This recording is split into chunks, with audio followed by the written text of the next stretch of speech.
بسم الله الرحمن الرحيم رب اشرح لي صدري ويسر لي امري واحلل عقدة من لساني يفقهوا قولي اللهم لا علم لنا الا ما علمتنا انك انت العليم الحكيم.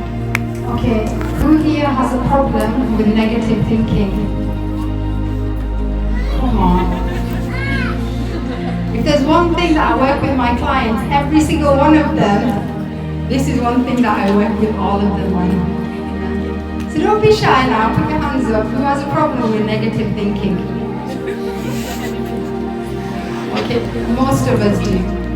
And do we find negative thinking seems to be easier than positive thinking? It's easier to think negative. Everyone says, but it's really easy to think negative, but why am I struggling to think positive? Okay, so this, hopefully, inshallah, they always give me like 10 minutes to talk about a topic that I could talk about for like 5 hours. So I'll try and briefly just explain why it's so hard for us to stop thinking negative. Okay, so first and foremost, thinking negative is a habit. Okay, so when we form a habit, initially, let's say tying a shoelace, when we first tie that shoelace, we're really conscious of it, aren't we? So you look at both sides of the shoelace and you're like, okay, how do I, you're consciously thinking about how to tie this shoelace. What happens after the 100th time of tying the shoelace, or after 10 times of tying the shoelace? Are we even thinking about it? It's happening automatically, isn't it? Because firstly, we're very conscious of what we're doing. Like for example, when we're driving a car, we're sitting in the car initially, we're checking the mirrors, we're checking our seat, we're turning the ignition on, we're putting our foot down on the clutch, everything is very conscious.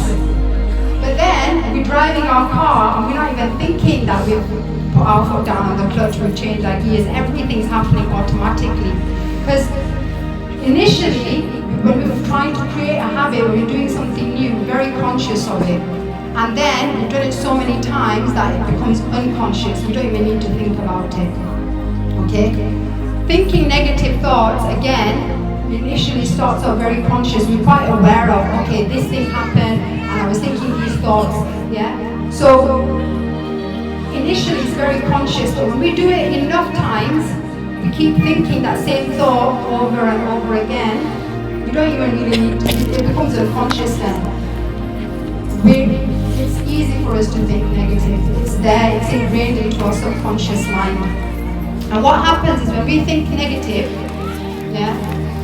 when we're thinking that Bollywood scene of all the possible things, so let's say your husband didn't compliment you on your cooking, so there's a Bollywood scene happening in your mind, that he doesn't appreciate me, maybe he doesn't find me attractive anymore, I saw him looking at that woman and maybe blah blah blah, all this Bollywood scene starts playing up in your mind. So it's called catastrophizing. We're creating a catastrophe in our mind, or we're trying to create a future scenario that hasn't happened. So we're thinking these thoughts, right? And we're creating the images in our mind, yes or no?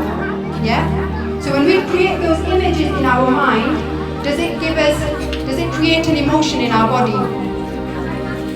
Yeah. We're getting frustrated, we're getting angry, we're getting jealous, we're getting resentful, we're getting bitter. Are we feeling those emotions? Do they feel real in our body? How do they show up? You might be getting butterflies, you're feeling, your shoulders being weighed down, So it's real, that emotion is real.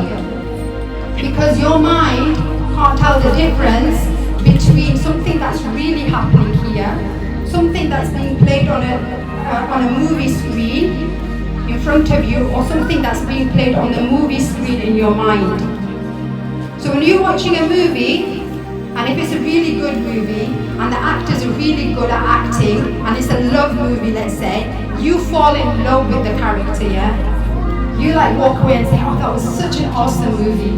But if it was a scary movie, you know that it wasn't real, but you walk away feeling, oh my God, that was such a scary movie, and you turn the lights on and looking under the bed and you can't go to sleep at night, even though you knew it wasn't real, but your mind thinks it's real. It's because we're talking to the subconscious, the unconscious part of our mind, when we see those images and those emotions. when you're creating a Bollywood scene in your mind can't tell the difference whether it's really happening or not. So either way, it's still going to cause a reaction in your body. So let's say you keep thinking those negative thoughts, you keep generating those negative emotions inside you. So when you're generating those negative emotions, these are called stressful emotions, or emotions of stress.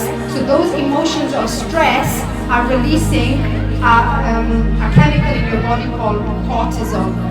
Okay, it's a stress hormone. Okay, and it's being released into your body. It's being released because of the images that you're creating in your mind, the thoughts and the images that you're creating are creating the emotions, which are therefore dumping all of that cortisol, that stress hormone. Now, if you think of an addict, a drug addict, the drug addict, he's injecting himself with cocaine, let's say, once a day. Do you think in a week's time he will still be getting a trip of that once a day fix? No, he's going to want more, isn't he? He's going to have it twice. He's going to need twice a day, 3 times a day. He's going to want an increase in that. Okay, because it gets addicted to cocaine. It doesn't, that once a day isn't enough. In the same way, our body gets addicted to the hormones of stress. So it needs more stress. It needs more drama. It needs to create more scenarios in the head. And you're not doing this consciously, by the way, you're doing this subconsciously. Yeah? So it's creating more drama, it's creating more emotions, it's creating more stress hormone in the body, because now it's addicted to the hormones of stress. It's addicted to cortisol. So you say, that's it. It's Ramadan, I'm going to now start thinking positive this month. Yeah? So first day you're okay. Second day your body's like, hang on a second. I am used to having my dose of cortisol and I don't seem to be getting it. Hello body, where's the stress? It's going to start craving it. Just like an addict is craving the drug, craving cocaine, your body is craving cortisol, it's craving that stress hormone. It's saying, give me something to worry about. And if you can't think of it, let me give you something to worry about. Okay? And that's why we find it really, really hard to stop thinking negative, because it's a habit now.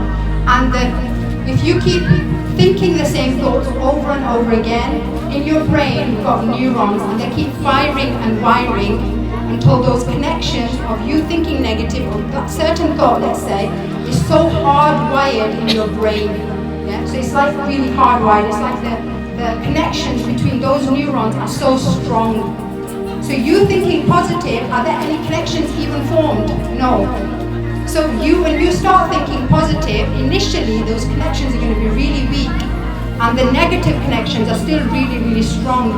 So you have to keep firing and keep wiring those new connections, thinking positive, which there are lots of techniques that you can do, and that will take me forever to explain.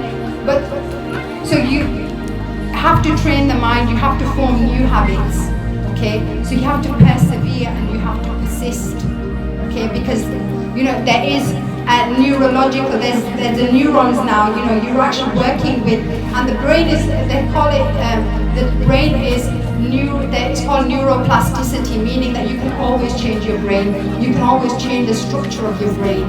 Yeah, you can always change the firing and the wiring of your brain. Don't think that once it's formed, it's formed. We can always, if we've got an unhealthy brain due to our negative thinking, we can always shift and make our brain healthier. And meditation is one of the techniques to use that, to do that. So, if you now, hopefully you'll be able to understand why you can't actually shift negative thinking, why it's more difficult to break out of the cycle of negativity, is because you are addicted to the hormones of the stress, and you are also hardwired in your brain. You're actually hardwired to think negative. So you have to actually start changing your life and to actually start creating more peace in your inner world of thoughts and emotions. You have to pretty much roll up your sleeves and you have to do that inner work if you want clarity and if you want peace. Yeah, so inshallah, any benefit you derive this is purely from Allah subhanahu wa ta'ala. Any mistakes are my own. Subhana rabbika rabbil izzati amma yasifun wa salamun ala mursalin walhamdulillahi rabbil alamin.